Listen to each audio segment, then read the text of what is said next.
ਪੰਜਾਬੀ ਜ਼ੁਬਾਨ ਦੀ ਕਹਾਵਤ ਹੈ ਕਿ ਆਪਣੇ ਪੁੱਤ ਨੂੰ ਕੁਝ ਹੋਵੇ ਤਾਂ ਪਿਓ ਨੂੰ ਹੀ ਵੇਖਿਆ ਜਾਂਦਾ ਹੈ। ਇਸ ਦਾ ਮਤਲਬ ਹੈ ਕਿ ਆਪਣੇ ਮਾਮਲਾਤ ਦੀ ਜ਼ਿੰਮੇਵਾਰੀ ਆਪ ਲੈਣੀ ਪੈਂਦੀ ਹੈ।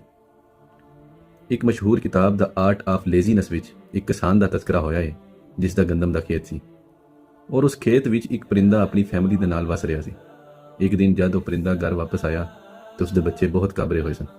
ਵਜ੍ਹਾ ਪੁੱਛਣ ਤੇ ਪਤਾ ਚੱਲਿਆ ਕਿ ਅੱਜ ਕਿਸਾਨ ਆਇਆ ਸੀ ਔਰ ਉਸਨੇ ਗੱਲ ਕੀਤੀ ਹੈ ਕਿ ਕੱਲ ਕੁਝ ਮਜ਼ਦੂਰ ਆਉਣਗੇ ਔਰ ਫਸਲ ਦੀ ਕਟਾਈ ਸ਼ੁਰੂ ਹੋਵੇਗੀ। परिंदे ने अपने बच्चों को बोलिया कि फिक्र ना करो, कल कोई नहीं आएगा। अगले दिन वाकई कोई नहीं आया। कुछ दिन बाद परिंदा फिर वापस आया तो बच्चे परेशान सन।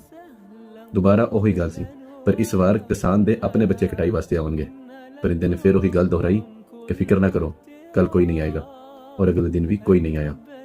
कुछ दिन मजीद गुजरे तो फिर ओही वकूआ होया, पर इस बार किसान ने खुद आवन का इरादा किया।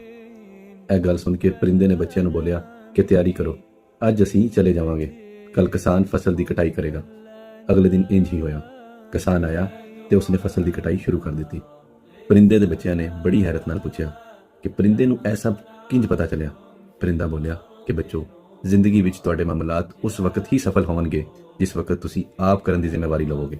ਕਿਸਾਨ ਪਹਿਲੇ ਦੂਸਰਿਆਂ ਤੇ ਆਸਾ ਲਾ ਕੇ ਬੈਠਿਆ ਸੀ ਤੇ ਕੰਮ ਨਹੀਂ ਹੋਇਆ, ਤੇ ਜਿਸ ਦਿਨ ਆਪ ਕਰਨ ਦੀ ਠਾਨੀ ਤੇ ਕੰਮ ਹੋ ਗਿਆ।